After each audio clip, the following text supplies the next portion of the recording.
আজ থেকে ৩ বছর আগের প্রত্যেক কথা ভাইজানের আজ মিলে যাচ্ছে। চলুন ভাইজান কি বলছে শুনে আসি।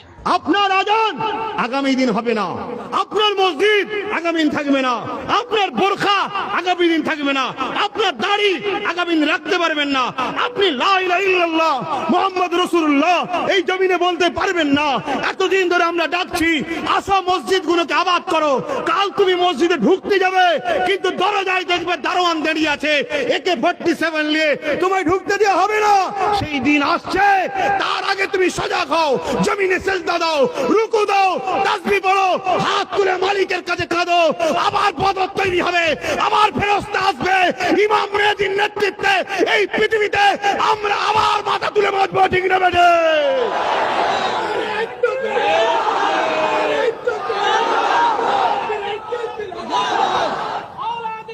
ভাইয়ের আমার বোঝার চেষ্টা করেন।